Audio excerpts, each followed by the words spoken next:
کئیوں کو میری یہ بات چبھ جاتی ہے کہ جی بڑے مولویوں کے خلاف نہ بولو. میں اس لیے کہہ رہا ہوں کہ بھائی اگر کسی کو قوم نے بڑا بنایا کس لیے بنایا؟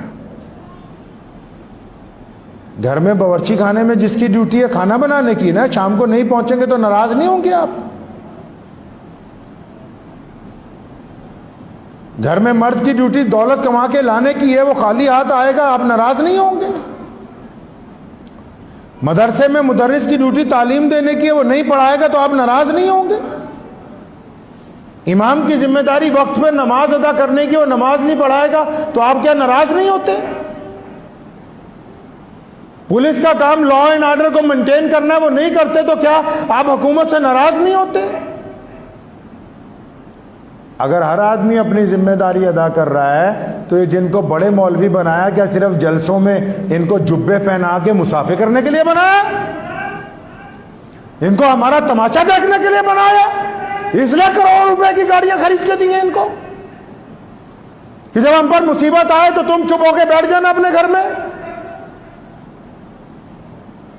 اس لیے بنایا ہے کیا؟ اس لیے کسی کو بڑا بنایا جاتا ہے؟ بڑا اس لیے بنایا جاتا ہے کہ جب رسول صلی اللہ علیہ وسلم کے بارے میں حضرت علی رضی اللہ تعالیٰ عنہ فرماتے، سنو، فرمایا بدر کا دن تھا اور جب مشرکین ہم پر زیادہ حاوی ہونے لگے، فرمایا علی مرتضیٰ کہتے جو شیر خدا ہیں، جو مولا ہیں، جن کو حضور صلی اللہ علیہ وسلم نے کہا، جن کے بارے میں اور عمر نے کہا کہ جن کے علی مولا ہیں تو میرے بھی علی مولا ہیں، وہ کہتے ہیں کہ جب جنگ بدر میں بہت انتہا کی جنگ تیز ہوئی اور جب کوئی سایہ نہیں تھا تو ہم محمد رسول اللہ کے پیچھے جا کے سایہ تلاش کرتے تھے. تو کس لیے بنایا؟ کسی کو بڑا کس لیے بنایا؟ گھر میں باپ کیوں ہوا؟ تاکہ بچے اس کے سائے میں پلیں. ہیں جی؟ ہم نے M P M L A کیوں بنائے؟ تاکہ وہ ہماری قیادت کریں گے، وہ ہماری زبان بولیں گے جا کے پارلیمنٹ میں، وہ ہماری باتیں پارلیمنٹ تک پہنچائیں گے، وہاں جا کے بتائیں گے کہ ہمارے ساتھ ظلم ہوا ہے، زیادتی ہوئی ہے، کیا بات ہوئی، وہ کہیں گے اپنی زبان سے.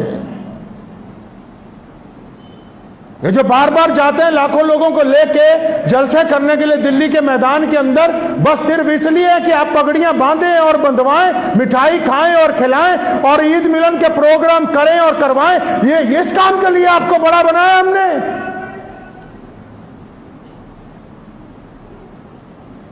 کہ ہماری جب بے بسی ہو تو اس کا تماشا جب پوری اقوام دیکھیں تو آپ بھی ایک طرف بیٹھ کے کہیں کہ ہم نے تو ایک پریس نوٹ جاری کر دیا. بس پریس نوٹ اگر جاری کرنے کا مسئلہ ہے پھر اس کے لیے تو 2 سیکٹری رکھ لیے جائے، پوری قوم رکھ لے 2 بندوں کو، یہ پریس نوٹ نکال دیا کرے ٹائم کے اوپر.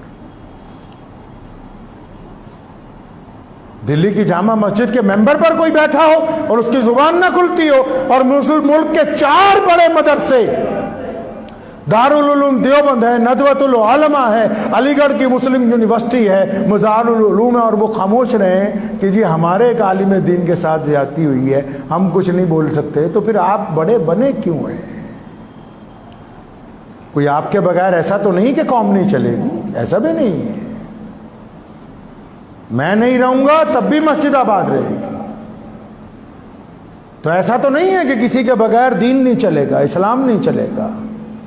مجھے بہت سارے لوگوں نے روکا کہ ان لوگوں پہ اعتراض نہ کرے. کیوں؟ کیا وجہ ہو گئی؟ پتہ تو لگے. کیا ہمارا کام ایک وکیل کروا کر دینا ہے؟ اسی میں آپ ہم پہ احسان چڑھا رہے ہیں کہ وکیل کروا دیا ہے. آپ جا کے ملتے وزیر اعظم کو، کیونکہ ہم اس ملک میں جس طرح اور لوگ بستے ہیں ہم بھی برستے ہیں. آپ جا کے اپنی بات کرتے. آپ نے وقت ہی نہیں مانگا. آپ یو پی کے وزیر اعلیٰ کو ملتے، جا کے اپنی بات تو رکھتے. آپ نے وقت ہی نہیں مانگا. آپ پارلیمنٹ کی سب کمیٹیوں کے ساتھ ملاقات کرتے، ان کو بتاتے کہ یہ جو مقدمہ درج ہوا مولانا پر، جھوٹا مقدمہ درج ہو گیا، آپ گئے ہی نہیں اٹھ کے. آپ پریس کلب آف انڈیا تک نہیں گئے، جا کے ان ثبوتوں کو پیش کرتے کہ جناب یہ دیکھیے یہ زیادتی ہو گئی ہے، اس زیادتی کو رد کر دینا چاہیے، مسلمانوں کو بڑی تکلیف پہنچی ہے، مسلمانوں کے ساتھ ساتھ پورے دیش میں جو انصاف پسند لوگ ہیں ان کو تکلیف پہنچی ہے. آپ خاموش رہے. تو کہیں نہ کہیں یہ ضروری نہیں ہے کہ جو لوگ سیاسی طور پر ہمارے مخالف ہیں صرف انہی کا قصور ہے، ان کا قصور نہیں ہے. قصور ہمارا بھی ہے. جن لوگوں کو ہم نے اپنا قائد بنایا ہے، جن کو ہم نے اپنا لیڈر بنایا، جن کے ہاتھ میں ہم نے اپنی تقدیر کی رسی پکڑا دی، تو انہوں نے ہمیں ہی نظر انداز کر دیا. کسی نے کہا نا، وقت بھی ہو گیا کہ تو ادھر ادھر کی نہ بات کر، یہ بتا کہ قافلہ کیوں لٹا. کسی نے اپنے قائد سے کہا، لیڈر سے، کہ تو ادھر ادھر کی نہ بات کر، یہ بتا کہ قافلہ کیوں لٹا. مجھے راہزنوں سے گلا نہیں، تیری رہبری کا سوال ہے.